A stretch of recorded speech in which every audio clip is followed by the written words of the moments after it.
It is 6 o'clock, and we're going to get started with our May Friendsview Residents Association monthly meeting.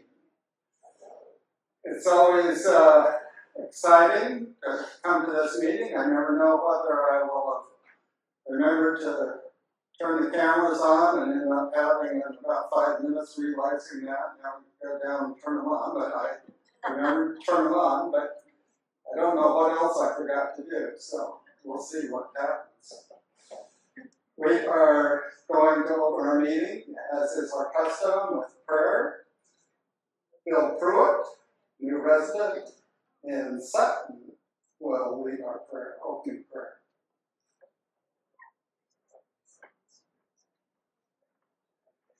So I'm going to do something a little bit different tonight for praying. I don't shock you. I like to sing, and so I'm going to sing our prayer. You may not think of this as a prayer, but it is. And if you know it, you're invited to join with me. It'll just be the first verse. Let's bow our heads and pray. Oh Lord my God, when I in awesome wonder consider all the worlds thy hands have made, I see the stars, I hear the rolling thunder, thy power throughout the universe displayed. Then sings my soul, my Savior God to thee. How great thou art, how great thou art. Then sings my soul, my Savior God to thee. How great thou art, how great thou art. God, we ask you for your blessing on our time together this evening. In Jesus' name I pray. Amen.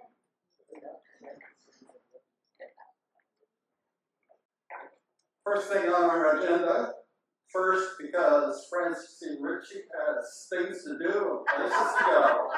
So we are going to hear from the employee scholarship crew. No.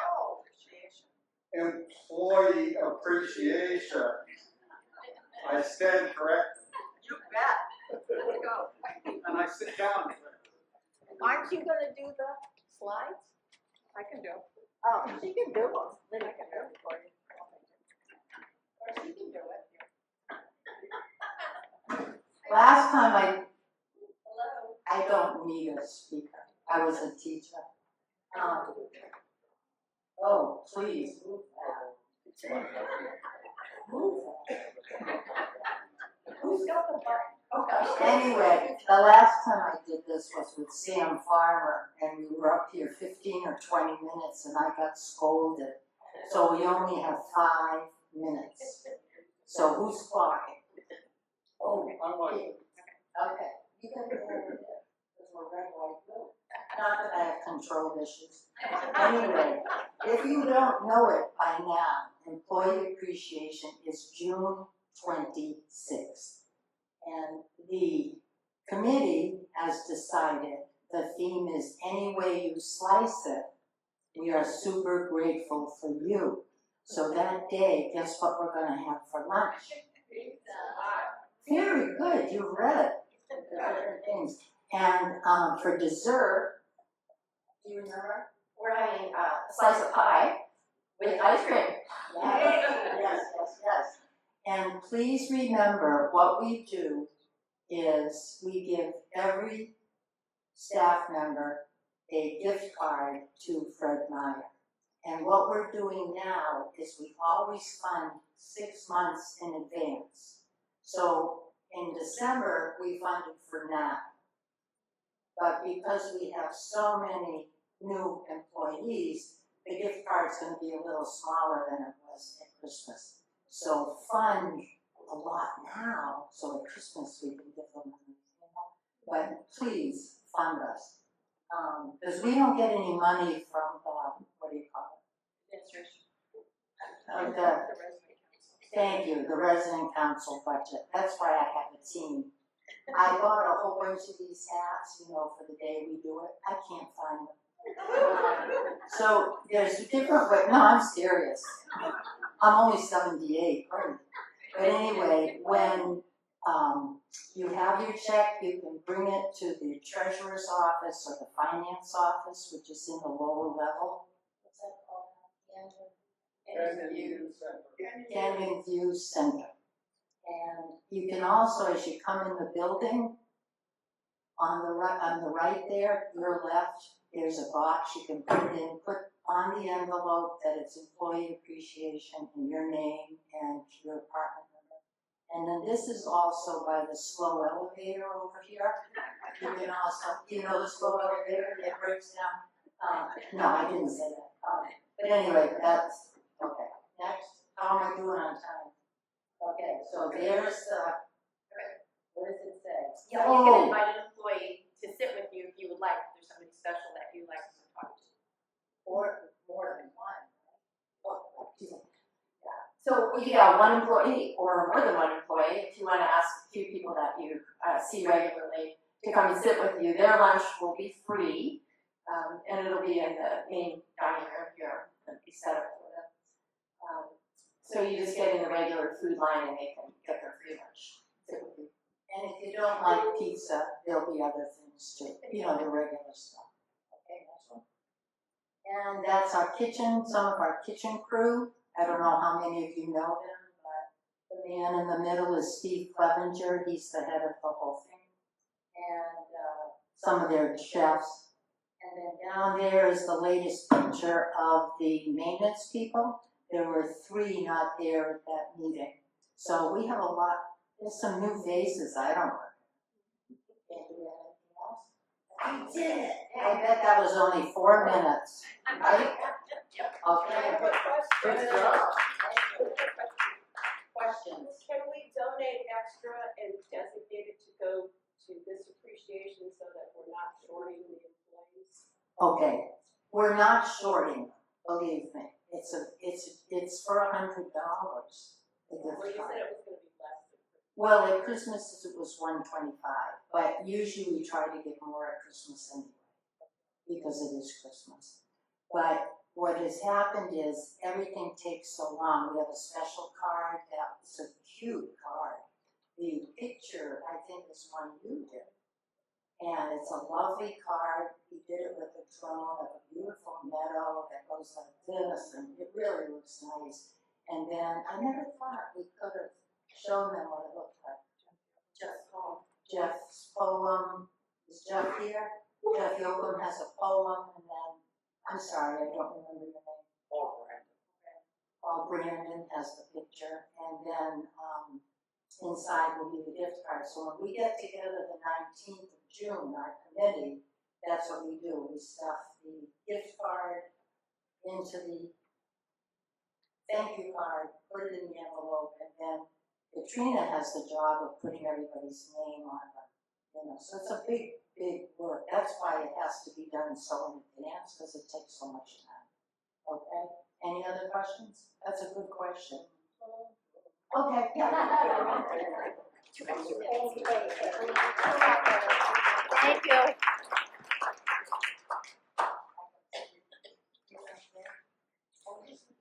The agenda, we already have one thing taken care of on the agenda. Between memorials and the caregiving video, a little short documentary trailer, we're going to be looking at some numbers having to do with age.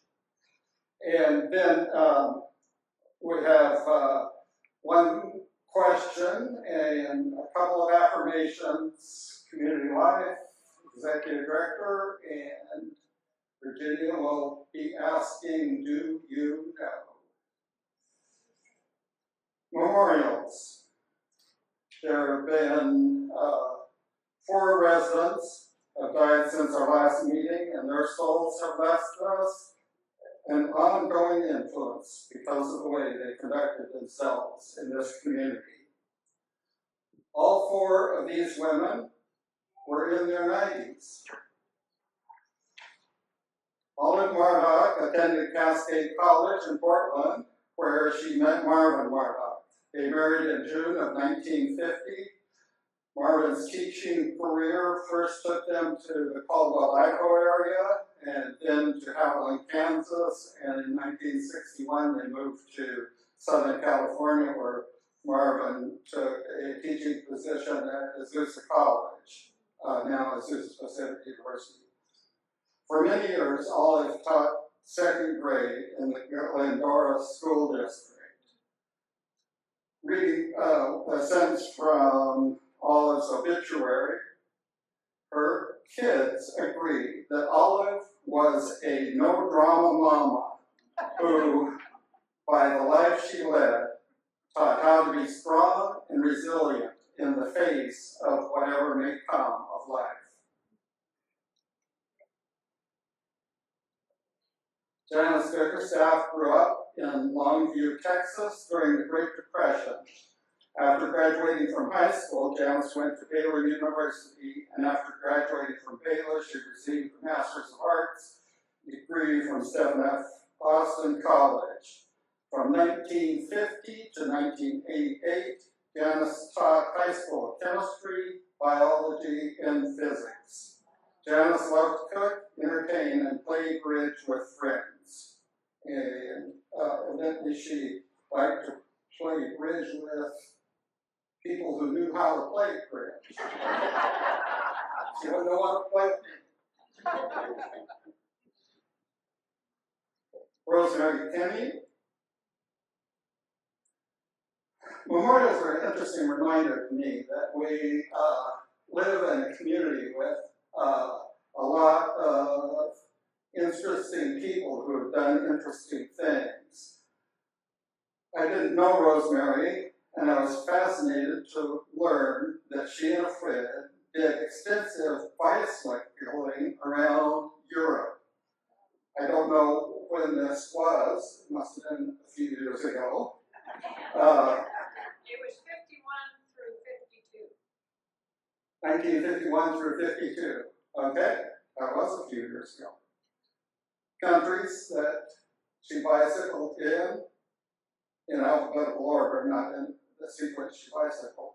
Austria, Belgium, Denmark, England, France, Germany, Holland, Italy, Norway, Scotland, Sweden, and Wales. Rosemary wrote a book with lots of beautiful pictures about her biking journey. And my notes say that that book is in the Friendsview library. I looked in the card catalog, I didn't find it, but some deeper research and we might turn up a copy. Mary Lou Willett graduated from Cascade College and received her master's in teaching from Western Oregon College. She had a long career as an elementary school teacher. In her free time, she loved to care for horses and weave. She also enjoyed watching football and baseball and listening to classical music. She leaves behind family and friends who will continue to be influenced by her kindness, her humor, and her wisdom.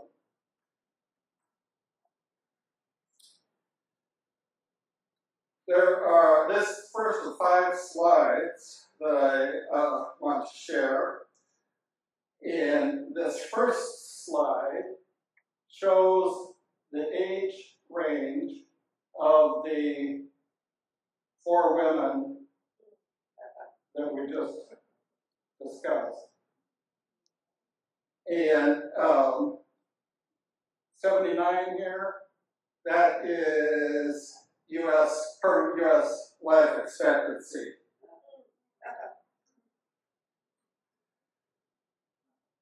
A couple of things that I want to point out with this timeline is that we're a multi-generational community. In general terms, a generation is considered to be 25 years. Using that number, the next generation for Olive, Janice, Rosemary, and Mary Lou is, oops.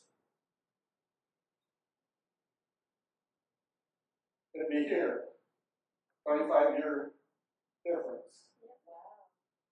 So you quickly start to see that yes, indeed, we are a multi-generational community.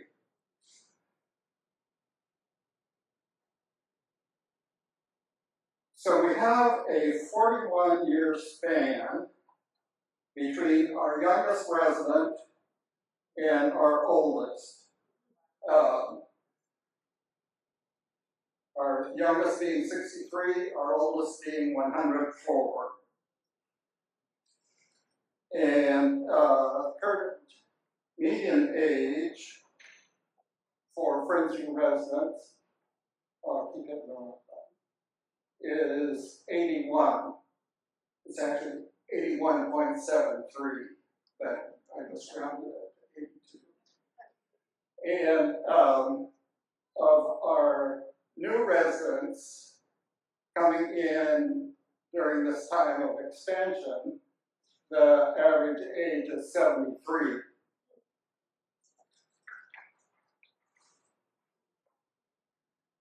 Senior living communities are not static. We are in a constant state of change. Since the first of this year, 19 residents have died. With expansion, more than that number have moved in, and so there's a constant fluctuation of our average age, but in general, as we grow older, the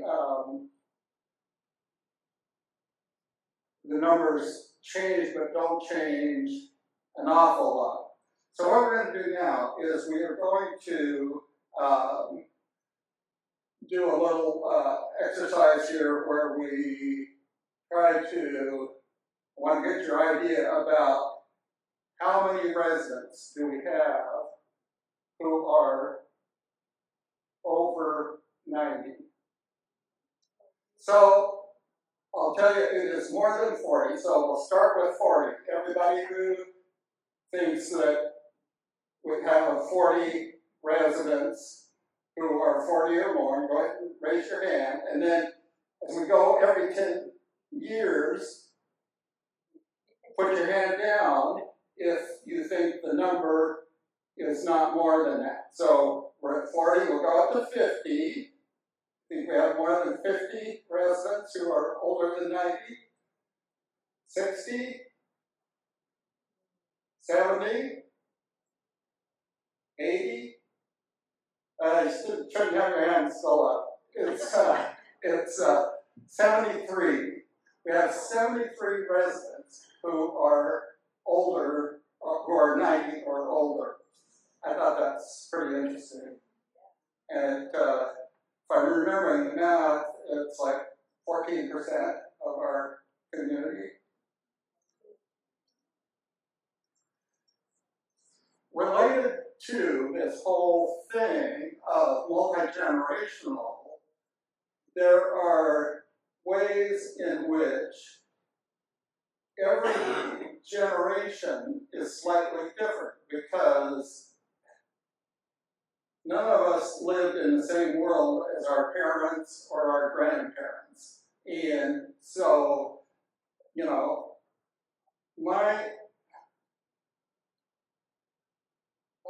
I'm right here just above the baby boomer line.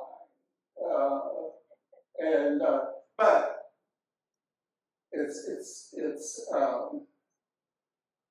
just barely. My birthday is in November, so I'm closer to being a baby boomer than what I look like. So anyway, we have at play these different generations that in one way or another impact us. And since I'm not a sociologist, I'm not going to go any deeper into all of that. I'm going to try to play a trailer to a upcoming documentary. Next year, in 2025, PBS is going to have this documentary on caregiving, and this is the trailer for it, which I think I thought was apropos for us.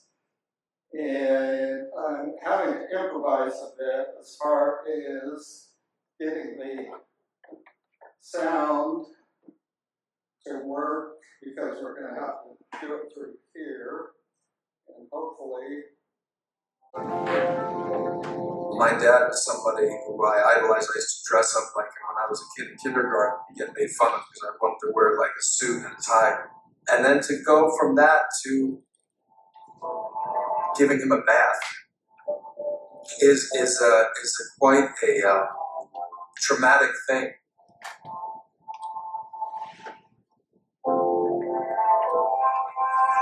Everyone has a care story. Caring for our families is the most important and invisible work that we will ever do. Do you think we look alike? It doesn't matter who you are, where you live, what you do, where you come from, you need care. How are you feeling this morning? You good? And we have this invisible army who are essentially holding us all up as families and therefore holding the entire economy up.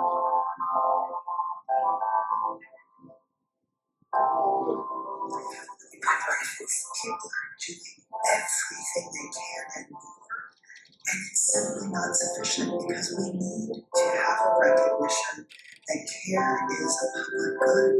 So my dad is actually a medically retired Navy SEAL.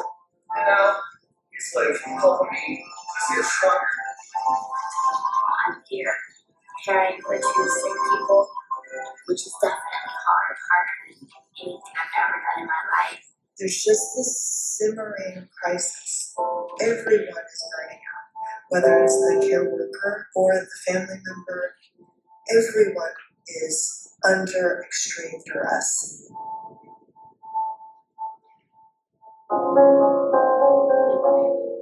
I have reintroduced a credit for caring bill. It is for those that are caring for their loved ones. We're trapped in a caregiving crisis, within an economic crisis, within a healthcare crisis. I want to change the paradigm. Now we have a once-in-a-generation opportunity to support all of our families and our caregivers too. It really is up to us.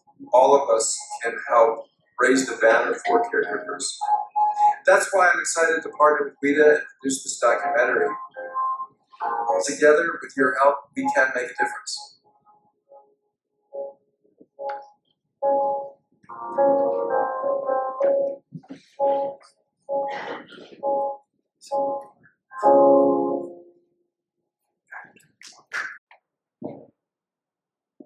Between caregiving that we just saw and employee appreciation that we started the evening with, memorials, timeline of aging, you see a thread that connects it all together.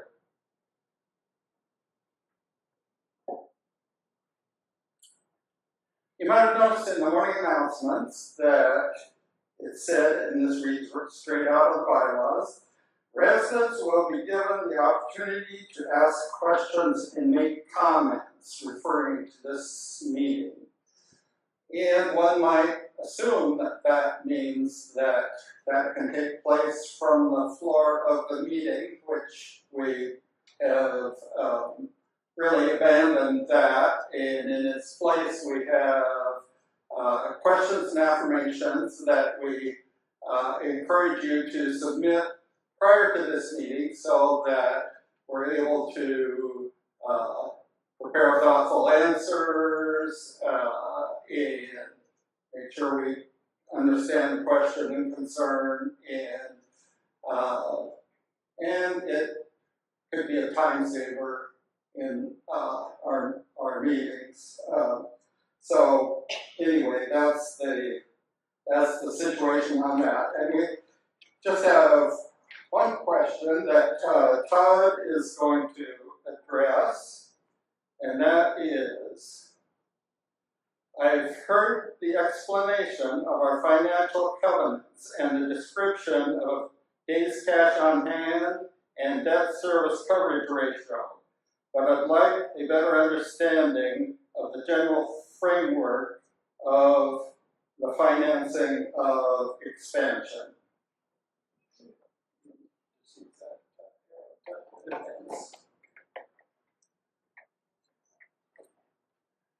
Greetings.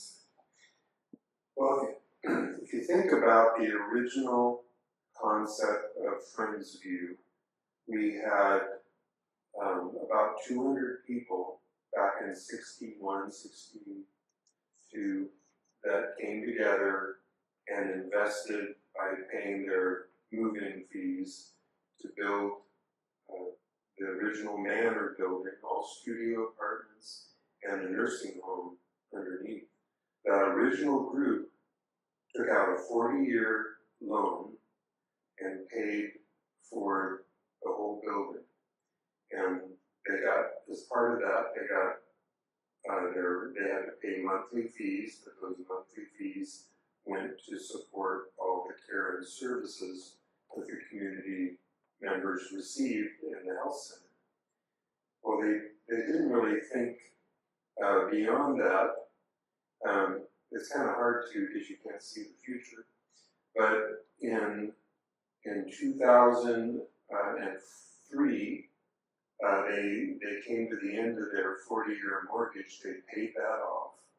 They said, we want more. We don't want just an old nursing home with 3 people sharing a room and 4 people sharing a room. We want some private rooms. We want an updated nursing home. So they invited more people to the community, and those people invested and paid for an expansion of our services, which included a remodeled old health center and assisted living on 2nd and 3rd floor of the manor, and the memory care, because those were new levels of service. Well, we also knew that the old health center wouldn't last forever.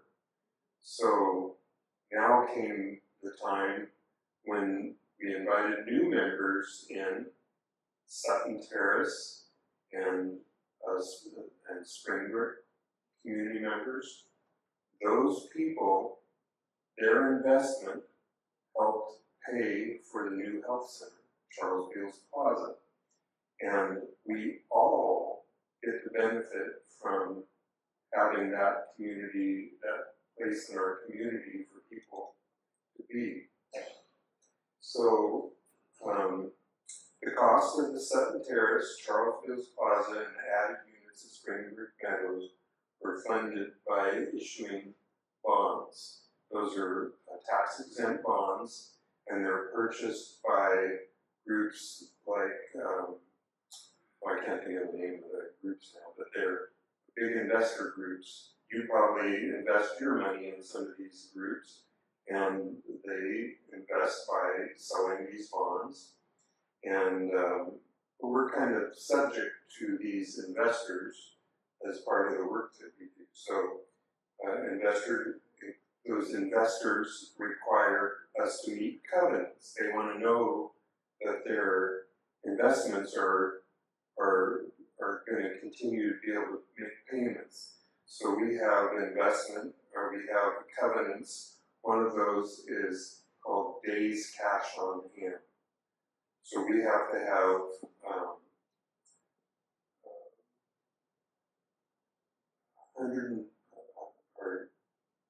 1.2 million, just a second. 1. Anyway, we have to have so many days cash on hand So to figure that out, we look at our annual operating costs. We divide that by 365 days, and that's 1 day's cash on hand. And we have to have 180 days cash on hand. So that means we could operate with no revenue for 180 days. And we currently have that. And then we also have a debt service coverage ratio. So for every dollar of expense, we have to show that we have $1.20 of revenue. And those measurements are taken at different times throughout the year. So when we meet, we have a goal in place right now to meet those covenants at the end of our fiscal year. And we are in line to meet those. I'll talk a little bit more about those later. So,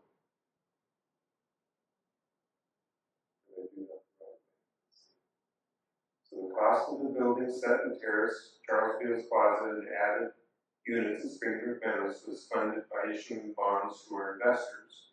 The agreement between Friendsview and investors includes covenants to serve to protect the investment made by the people who purchase the bonds. Those corporate bonds involve a contractual agreement in which the bondholders are the investors and Friendsview is the borrower. The agreement includes certain obligations to give the investor assurance that the borrowers remain financially capable to repay their investments, including the interest. The agreement between Friendsview and the bondholders includes covenants that are legal promises that Friendsview will maintain prescribed benchmarks that measure financial stability and therefore provide assurance that Friendsview will be able to meet their financial covenants. And that includes a measurement of the numbers of days Friendsview could operate if it had no revenue, if it had no income. This is days cash on hand. And the ratio when net operating income is divided by the loan payment obligation, debt service coverage. And like I said, that's for every $1 of expense, we have to have $1.20 of revenue. So I hope that answers the question.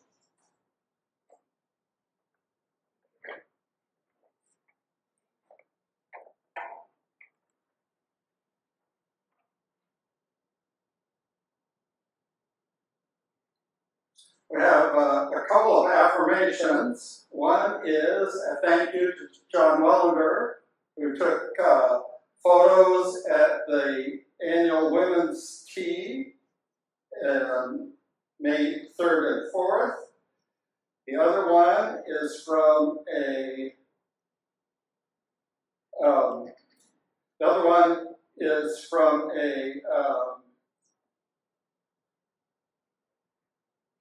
from an activity group chair. Sorry about that. And it is that they are thankful for Lora Froescher, who always listens to our ideas and concerns.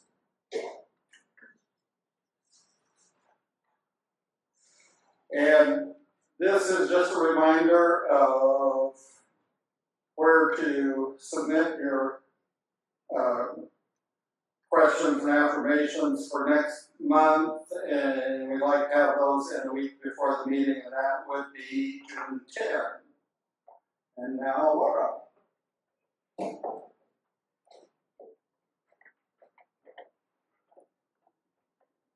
Last week I was at the bank, and this woman came up to me and she said, "Can you check my balance?" So I pushed her over. I'm kidding. I don't push people over, that's a joke. You don't have to be afraid of me, I promise I won't push you. I just want to give a shout out to Dwayne. Is he not the best bus driver ever? So he's doing such a great job that the bus is actually filling up for some of our events. So it's really important that if you want to go on any of the outings, especially the Monday scenic drives, please call the welcome desk or resident services and sign up. Otherwise, we are over full and people show up and there's not space, and that's never fun. So we would love to know if you'd like to join us for any of those. Another announcement is that the sunroom is available for reservations. So if you know the sunroom downstairs, how many of you know where that space is downstairs? I raise the hands. So when you go down to the Canyon View Center, there's this, and you're heading towards Charles Fields on the far, far hallway. On the right-hand side, there's this beautiful space. It's a living room, and just behind it, there's sort of an open space with windows that look over the canyon. So you are welcome to reserve that space for a meeting or whatever social gathering you want to have. I just wanted to let you know that that's available. It's not very private though. There aren't doors, but it's a beautiful space. And how many of you know that Touchtown changed its name? So now we're calling it Unides. I know. So this is just for your brain to just keep working. I mean, these are the ways that we have to keep thinking, right? So this is not something that was in our control at all, but I just want you to know that if you see the name Unides, it is the exact same as Touchtown. There's absolutely no change to the software, to the app, nothing. It's just a name change. So don't fret. And that wonderful picture you see there, after work one day, several of us went out to the tulip farms and had a great time. So I would share that with you as well. Just another announcement, Janet Heron is going to be gone for the month of June, but don't worry, we have things covered. We've divvied out her responsibilities. The resident services office will be open Monday, Wednesday, and Friday from 8 a.m. to noon, and the welcome desk will be the backup. So feel free to come to them with questions or if you need to sign up for something. Should be very streamlined, but we just wanted to give you a heads up. Oops, hitting the wrong button. Another announcement, how many of you know about the absence form? Okay, a good majority. So some people had mentioned they didn't know we have an absence form. So if you're gone for more than one night or a night or more, if you could let us know, that would be really helpful. It's in case of an emergency, we keep a list. So if there's an evacuation or anything happens or a family member calls and they can't get a hold of you, then we have a record that you're going to be out of town and we don't come looking all over campus and panicking. We don't want to panic. So let us know if you're heading out of town. The absence form can be found on Unides. I still don't like saying that. I still want to say Touchtown. You can find it on Unides, or there's a hard copy form over at Resident Services. Potlucks. We have a new policy for potlucks. How many of you like potlucks? Okay. Some of you. If you would like to have a potluck, we have one change, and it's to protect dining services. So Bon Appetit has asked that if you're going to have 6 people or more, up to 40 people, you'll need to have a food handler's card. One person will need to have a food handler's card. They're very simple to acquire online. You can just jump on there and get your food handlers. I think it costs maybe $10 and it's good for a couple of years. So we'll just need a copy of that, and then your potluck can happen. So if you're going to do cookies or candy or something like that, that's not real foodborne illness related. You can do that without a food handlers. But if you have any questions, Cassandra Schwanke would be the person to talk to about that. But just reach out. And I do have a form with a full policy. I printed it out, and it's over by Resident Services. So if you'd like to look at that, you're welcome to. The event reservation form is going to be updated starting tomorrow, and we'll ask you on there if you're going to have your own food. So just be aware of that change, and please again reach out if you have questions. There's one in the back.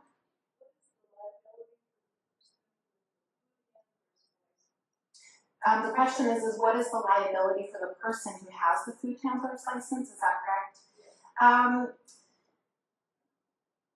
I don't know the answer to that. That's a really great question. Off the top of my head, I would say I don't think there's any liability unless someone sued you personally.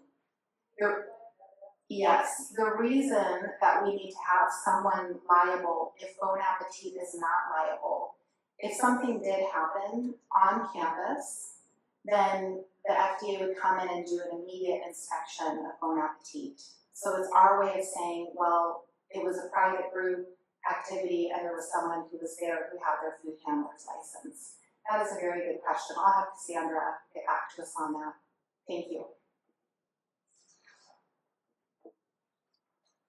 Okay, this looks like a lot. This is also in print and is in the back over by Resident Services. I just thought it might be helpful for you to know what our process is. So when you have an event reservation or room reservation form and you turn it into us, what happens from there? So this is a breakdown of where the form goes and who's responsible for what. So when you turn it in at the Resident Services or at the welcome desk, it goes to Sophia, who then looks at the calendars and looks at the event, all the details, and then she gets back to you with an email with your confirmation, or with, if there's a conflict, she'll get back to you and work out some different options for that. So you'll always hear back about your form. If dining is involved and you're doing catering, then the form is also forwarded to Juliet in catering. So then she'll get back to you about your catering needs and work through all of those details with you. And again, you'll get a hard copy and an email reservation. And now with the food handlers, if it's a potluck and you have to have someone who's in charge of the food handlers, that will go to Cassandra, and then you'll email a copy of the food handlers and we'll just keep that on file. And you'll also get an email confirmation and a hard copy. So I just wanted to show you what the process is. It's really not real complex, but now we all know, so hopefully that helps. And who would like to know what happens to work orders? Anybody? I'm so glad you want to know. So we put this little chart together. So when you submit a work order, let's start with on Uniguest. And I don't know if any of you have noticed, but there's another icon on Uniguest that says Work Order Help. And if you click on that, it will walk you through how to submit a work order and then what happens after and how to check your work order. So feel free to check that out. When you submit it on the app, on the back end, we have staff who assign it to the right facilities person. Then the facilities person, every morning, they come in, they look at their list of what needs to be worked on, and then they go through their list and start working on what their assignments are. They can put notes, type in notes, and those notes can be seen on on Uniguest. So if you open up your Uniguest app, there's this little round circle, you can see it up there. Right here, if you click on that, it will show you all of the work orders that you've submitted and any notes that the facilities folks have put in there for you. It will also give you the status of pending, complete. There's one more, I can't remember it. So you'll see the status and you can see any notes that they've put in there. If you do a hard copy, it goes to Resident Services or the Welcome Desk. They put it into the Works Hub system. And then if you have a question about it, you can go back to Janet Heron in Resident Services and she can look it up in the Works Hub system for you and see if there's any notes or what the status is. Any questions about that process? This is back to the food handling business. As I understand that, if we should want to have a potluck and there are 42 people, we can't have a potluck. So the question is, if we have 42 people, we can't have a potluck? And the answer is reach out to dining services. So you'll just talk with Cassandra about it. And I say that because I think there's a little bit of flex there. It was just we had to put parameters on it, but it's not set in stone. But they will want to know about 40 plus people just so that they're aware that that's happening on campus. Yeah. The same one. If we have a party in a duplex almost, that is from outside people, like for a birthday party or this kind of party, and there's only 3 or 4 Friendsview people involved, does that fall into the same category? We're doing part of the food ourselves, and some of it's coming from Friendsview. So the question is, if we do it in our personal residence or if it's in the community center, which one? Personal residence. If it's in your personal residence, then staff don't have involvement in that. That's your, you don't need food handlers. These are only for reservable spaces. Thank you. Yeah. Okay. Thank you. You know what, we put these things together, we don't know what questions we're missing. Okay, emergency preparedness. This is something people have been very excited to hear about. So Vaughn and I had a short conversation. He's been working behind the scenes on putting together a binder for each neighborhood. So those are almost completed. By May 30th, he will have all of those completed. He had 2 left a couple weeks ago when I talked to him. He will have at least one in common areas for every single neighborhood, so you can peruse through it and see what's available for you. He's also going to be doing an evacuation drill with each neighborhood by the end of summer. So he'll be doing one per neighborhood. It will include activity. You're not just going to be sitting and hearing him talk. You will actually be physically evacuating the building to test out how that's going to work. I believe fire alarms are involved as well. So he will work with each neighborhood to make sure that that happens. And he also put together an evacuation meeting area map. And I have printed those out, and those are over at Resident Services as well. It would have been too small to post here, it would not have looked well. So you're welcome to pick one of those up, and I'll be adding that to Touchdown as well. I'm trying to remember if I just did it, but it will be under neighborhoods, neighborhood news. And we need to create an icon, but that's where that map will live for now, and then it will likely move to a more appropriate location. Any questions about that you think I can answer? Yeah. Some of us are on a floor, and the additional floor that we would operate with is on the other side of the building. When we have a fire alarm, how do we get all of us on first floor and all of them over across the way? How do we know how to get any place? So Sally has a really good question, and I think there's a lot of unknowns that we're dealing with right now. So the question is how does this one floor and this floor over here, how do we know where to go? How do we know what to do? And that's what Lon's working on. So that's why we're going to be doing the drills. Because I don't have the answer for you, but he will. Could you just say what that first item was, what Lon is working on, is something to do with the handbook? He's putting together a neighborhood emergency plan for each neighborhood. So it will be a binder with information in it. Who are your floor monitors? Who are your emergency people? Who do you contact? Where do you go if there's a natural disaster or an emergency? So all of that will be written in the binder, and then we'll be scanning those pages and getting them into Touchdown as well. I'm sorry, Uniguest. One of these will be in each neighborhood. Yes, at least one. At least one will be in every neighborhood, and it will be posted to Uniguest.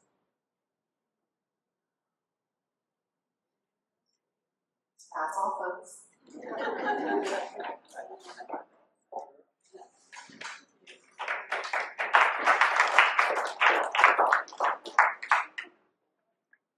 Yes. Okay. I just wanted to update you on our objectives and key results, OKRs. This is something the board has encouraged us to work on this year. So we have 5 primary areas here: a positive cash flow for our community, paying off the short-term debt, because when we talked earlier about the bonds that we borrowed from the investors, there's 2 different pots of money. Well, there's several different pots of money, but as a whole, there's the short-term debt. It gets paid off by the first people that moved into those homes, and then the long-term debt that gets paid off over a long period of time. So, and then we're also working number 3 on managing our employee hours and our employee expenses.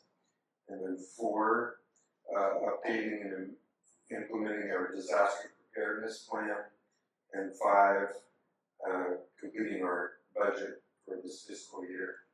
So, as I mentioned earlier about those debt service coverage ratios and the days cash on hand, that goes in under number 1, our positive cash flow. So by the end of this fiscal year, which is July 31st, we are currently projected to be at 192 days cash on hand. So that's 192 days we could operate without any revenue coming in. And our covenant is 180. So we're expecting to be 12 days more than our 180 requirement. On our debt service coverage, which I said before was $1 of expense, we need to have $1.20 of revenue. That's the goal. We are projected to be at 1.8. That's $1.80 for every dollar of expense. So those, if everything falls into place, Roger has, here's where we are today, this much of our budget's passed, so we know that, and then we're projecting, we're looking at what revenue we're expecting to come in, what sales we're expected to happen, that people have already committed to moving in. We're expecting to be 700,000 over our expected cost. So it's looking good as long as everything falls into place. Yeah, thank you. But there's still things that could go wrong. So we're continuing to work hard to make sure.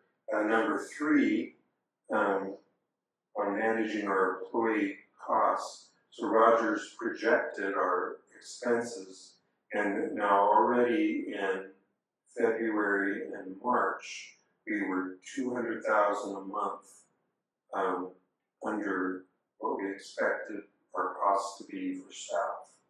So we're doing well on managing our expenses, and he said if we keep it at this level, but we've been under $200,000 in our staff costs. So that's a very positive thing too in managing our overtime and our agency costs. And we've been really, really good at that and this year.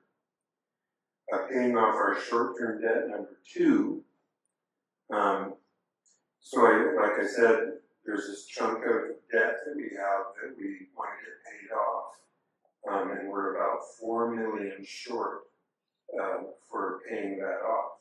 That's not a do or die for the year, but it's a goal that we have.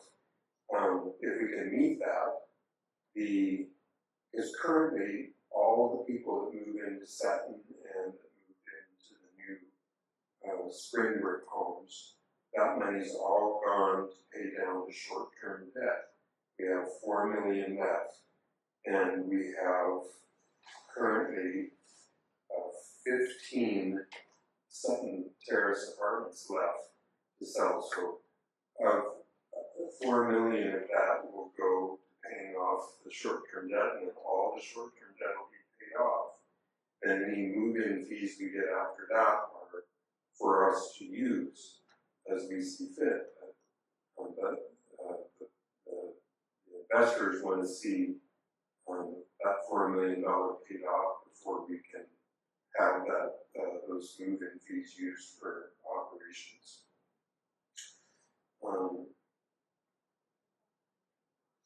Updating and implementing a disaster preparedness plan. You already heard Lora talk about Vaughn will be doing disaster preparedness, and the first part is doing evacuation drills. So everybody that lives in a building will have to participate in an evacuation drill sometime in the next year. So watch for instructions, and you'll hear more. And we're going to do it one neighborhood at a time, so that we can learn as much as we can from the process. And then, of course, we have to prepare a budget every year. But this year is going to be a little different than every year before, because we have a lot of new people living with us right now, and we need to get our budget right for all the new people and all the new programs that we're putting into place. So Dan's wanted me to go over our occupancy right now. So at Sutton Terrace, we have 15 apartments still left to sell. At Creekside, because of all the people that moved out of Creekside first floor and moved into Charles Beals, we have 20 empty apartments there. Throughout the rest of the community in independent living, we have 7 empty spots. That's it. So all of our vacancies are either in Sutton or Creekside. That's the majority of our vacancies. And the rest of the community, which includes Pennington, the Manor, Cherry Street, and Spalding Oaks, Gardenside, Springbrook, and Meadow Way. There's just 7 available spots throughout that area. Our occupancy in the healthcare areas is we have a lot of available space there, and we're working to fill that. We also knew that we were going to have a lot and planned to have direct admits available so people could move directly into healthcare. We overbuilt our occupancy, our space in the Charles Beals and in our healthcare because so many new people are coming to our community. It's Sutton and out at Springbrook that we knew eventually we were going to need enough health beds. But all those folks that moved in don't need health beds right now. So we're going to have a space available for people from off campus to pay direct costs to live there. Todd, Yes. can you post that on Touchdown, please? Sure.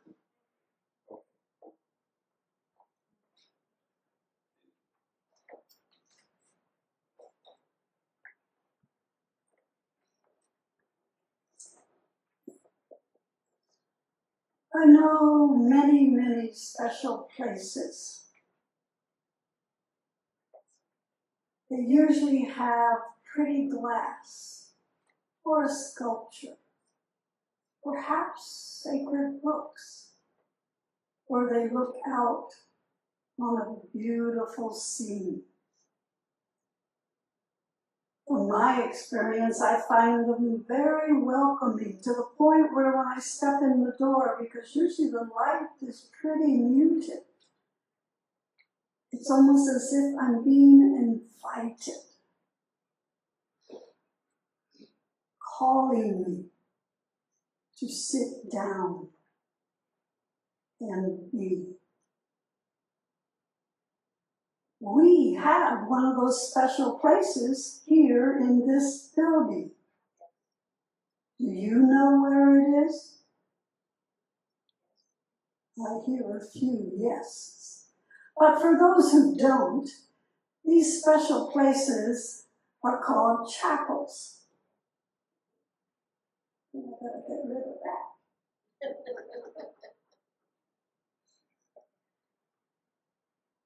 particular chapel has a beautiful picture. It's located in the Canyon View Center, right across from the staff snack area or break area, and a few steps away from the entryway to Garden View. If you still can't find it or visualize where it is, on Unigas, there is a map of the Canyon View Center, and it's labeled Chapel. So I hope you take advantage of it. Perhaps some of you, looking at one person today with his head in his hands, maybe he needs to go there after listening to all these people. Very close, but there's another chapel not too far away on the campus of George Fox University. Unfortunately, the students decided to go home for the summer. And when the students aren't there and the university is not in session, they keep it locked. So you can't go there this summer, but if you want to take a walk and see the rose garden and keep on going past what used to be the old Union Center, there's a big, long residential building called Edwards Hall. And if you go south of it and step back, you'll see this wonderful building. And they don't have a picture. No, their front is all glass, looking out onto the trees. And I'm told that during sessions, it is open during business hours. But of course, they didn't tell me what business hours were. But it's there. And I invite you to have a wonderful experience of being and know that you are loved.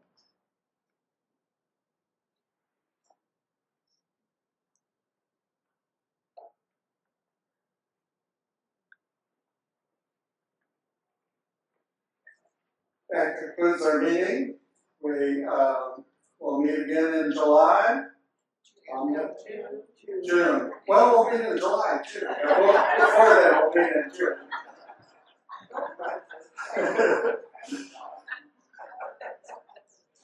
Thanks for coming. If you missed the photos, drone photos, there are 10 drone photos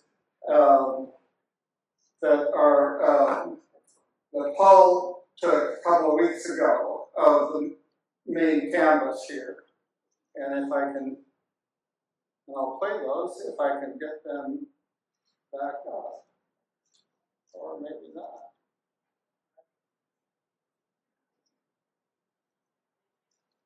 Well, they're just a mess.